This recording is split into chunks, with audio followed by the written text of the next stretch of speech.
여러분 안녕하십니까? 뉴스투데이 강원입니다.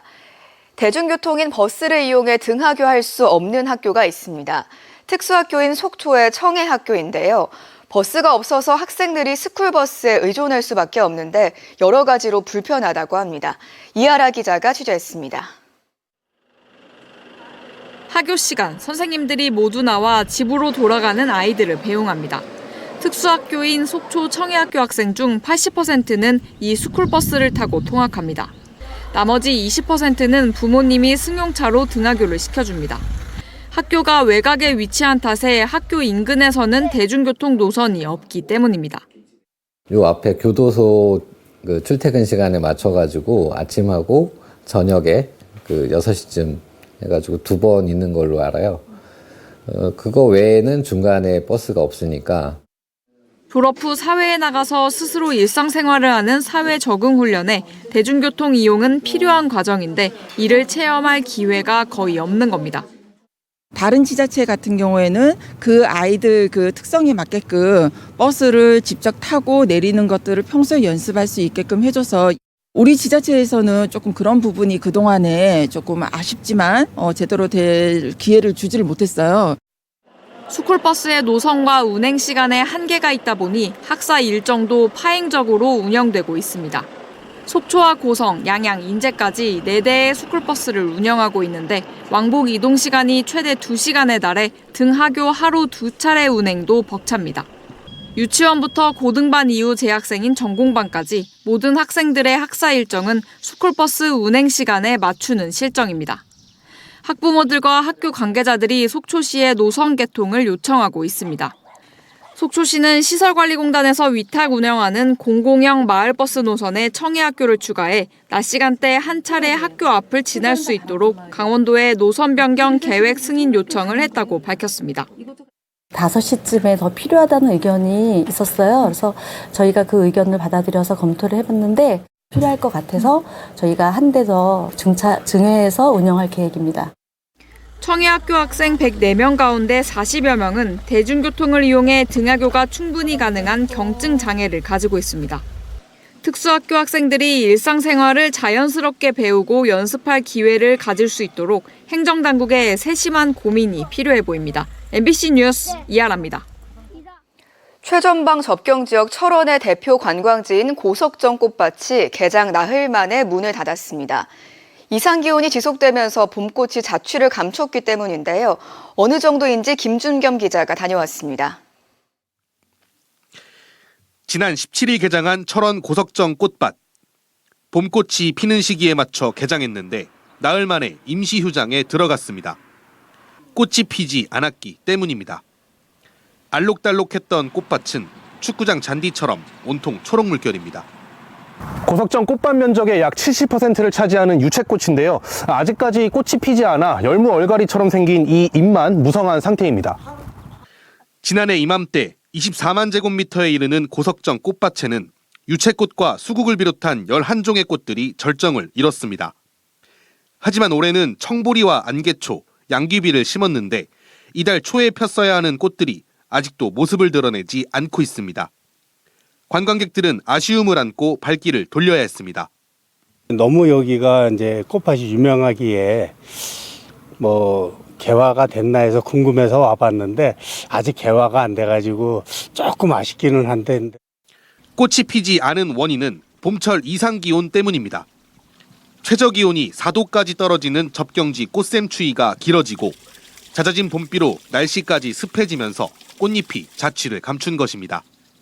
봄철 마을 경제 활성화를 기대했던 주민들은 울상입니다.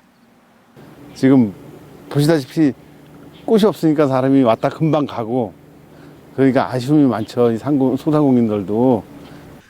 철원구는 기상 여건과 꽃들의 생육 상태를 지속적으로 모니터링해 빠른 시일 내에 꽃밭을 다시 개장할 계획입니다. 만약 개화가 되면 그 짧은 기간이라도 만족하실 만하게 저희가 또 새로운 관람객들을 잘 모실 수 있게 준비를 하고요. 지난달 초 춘천 부기리에서 열린 벚꽃 축제도 길어진 꽃샘추위 탓에 벚꽃이 피지 않은 상태로 개막해 경제 활성화 효과를 누리지 못했습니다. 잦은 이상기온 탓에 봄꽃 명소가 위기를 겪고 있습니다. MBC 뉴스 김준겸입니다. 원주시가 글로벌 반도체 기업인 엔비디아와 교육센터 설립을 추진한다는 소식 전해드렸는데요. 이 밖에 대만에서 열리고 있는 아시아 최대 IT 박람회인 컴퓨텍스에도 참가해 다양한 협력 파트너 모색에 나섰습니다. 대만 현지에서 윤하은 기자가 전해드립니다. 최신 AI 기술과 솔루션을 소개하는 장이자 아시아 최대 IT 박람회인 컴퓨텍스 2025가 대만에서 열렸습니다. 엔비디아, 폭스콘, TSMC, 아수스 등 전 세계 34개 나라 1,400여 개의 반도체 IT 관련 기업들이 한자리에 모였습니다. 인공지능, 반도체 분야 최선두 기업인 엔비디아의 CEO 젠슨 황도 기조연설자로 참석해 전방위 확장 전략을 공개하면서 대만을 거점으로 새로운 AI 중심지로의 동아시아 중요성을 선언하기도 했습니다. The number of engineers we have here in Taiwan have been growing. And so we are growing beyond the limits of our current office. And so I'm going to build them a brand new NVIDIA Taiwan office.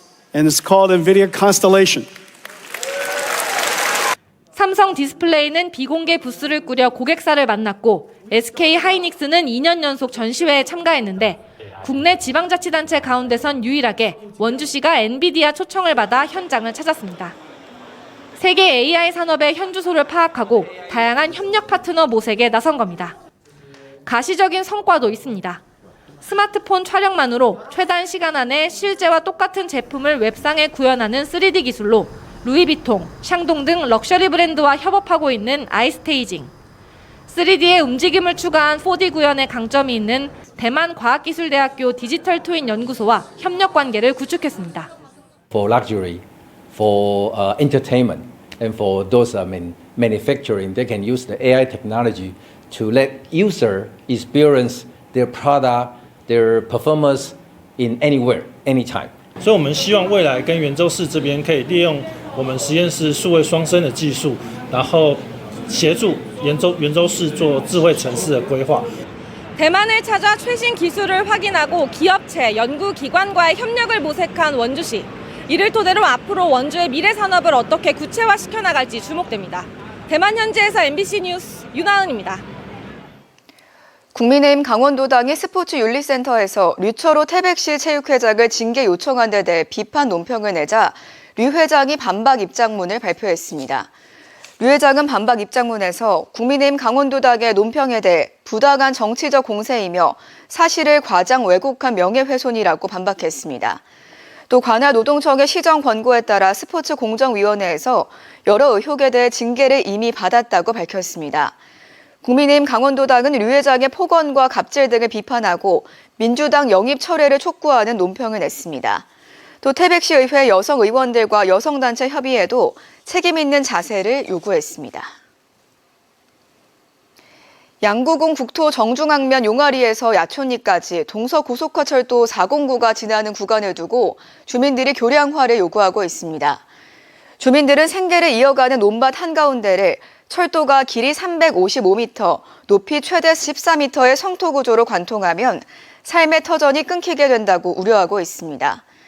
양구군과 주민들은 2020년부터 국토부 등에 20번 이상 교량화를 건의하고 800명의 서명을 담은 탄원서도 제출했지만 추가 사업비 문제로 요구가 받아들여지지 않고 있습니다. 강원도 전략산업으로 추진되는 횡성 이모빌리티 특화단지 조성 사업의 하나인 1톤 미만 상업용 전기차 개발 지원센터가 완공됐습니다. 횡성군은 소형 소방차나 푸드트럭 등 1톤 미만 특수목적 전기차 부품을 생산하거나 안전성을 인증할 수 있는 전기차 개발 지원센터를 완공해 준공식을 가졌습니다. 2023년 11월 강원도와 횡성군이 묵계리 이모빌리티 특화단지 착공에 나선 뒤 처음 완공된 사업입니다. 이 밖에 현대자동차가 참여하는 제재조 배터리 안전성 평가센터 등 묵계리 일대 72만 제곱미터에 3,500억 원이 투입돼 2030년까지 이모빌리티 특화단지가 조성됩니다.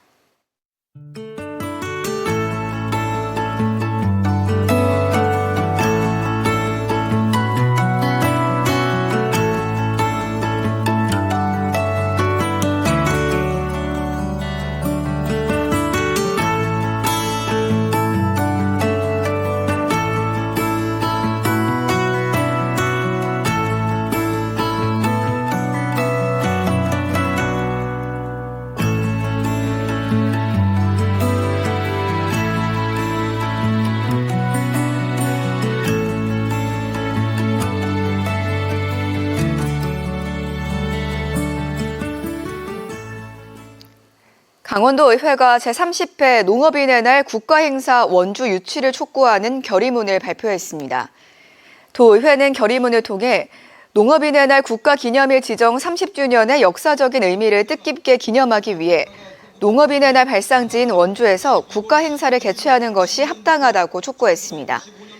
농업인의 날은 1964년 지금의 원주시인 원성군에서 삼토 사상을 바탕으로 11월 11일을 기념일로 정해 62년째 이어지고 있으며 1996년 국가기념일로 지정됐습니다. 춘천시가 2025 춘천 워케이션 프로그램 참가자 250명을 모집합니다. 워케이션 참가자에게 숙박비는 하루에 3만 원, 체험 프로그램 참가비는 2만 원, 카페 이용료는 만 원을 지원합니다. 특히 올해부터 체험 프로그램에 레저와 양조장 등 다양한 콘텐츠를 추가하고 지원 대상도 기존 재직 근로자에서 프리랜서까지 확대했습니다. 또 대중교통을 이용해 참여하는 근로자에게는 최대 3만 원까지 교통비를 지원할 예정입니다. 2025 강릉 차문화 축제가 내일부터 25일까지 강릉 오죽 한옥마을에서 개최됩니다. 올해는 독철, 나에게 선사하는 차 한 잔을 주제로 야외 찻자리 체험인 들차회, 한옥 안에서 다도를 즐기는 한옥차실, 찻자리 경연대회, 차 플리마켓 등 다양한 프로그램이 마련됩니다. 24일 야간 시간엔 전통 공연을 보면서 차를 마시는 달빛 차회 프로그램도 운영될 예정입니다. 강원도 교육청이 오늘부터 내일까지 속초 설악고등학교에서 제15회 강원도 상업경진대회를 개최합니다.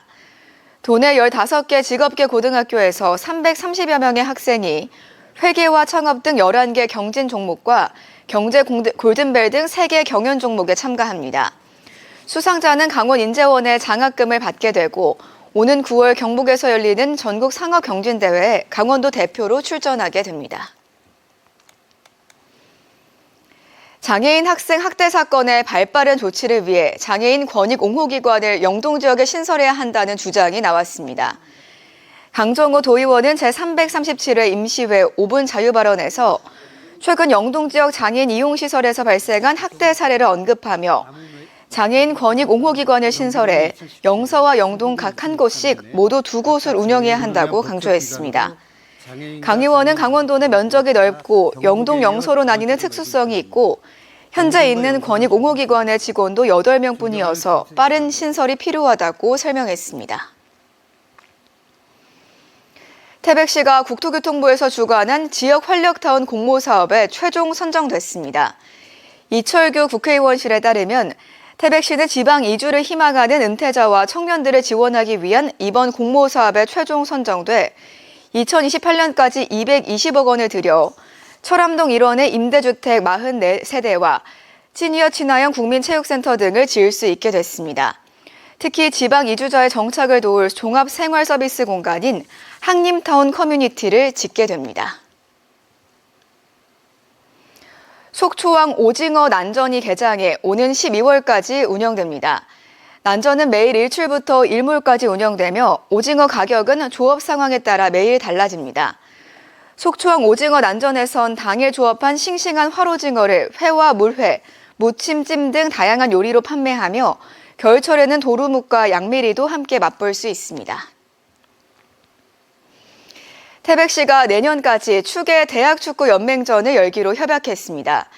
태백시와 한국대학축구연맹, 강원도축구협회, 태백시 축구협회는 업무협약식을 열었습니다. 강원뉴스 마칩니다. 고맙습니다.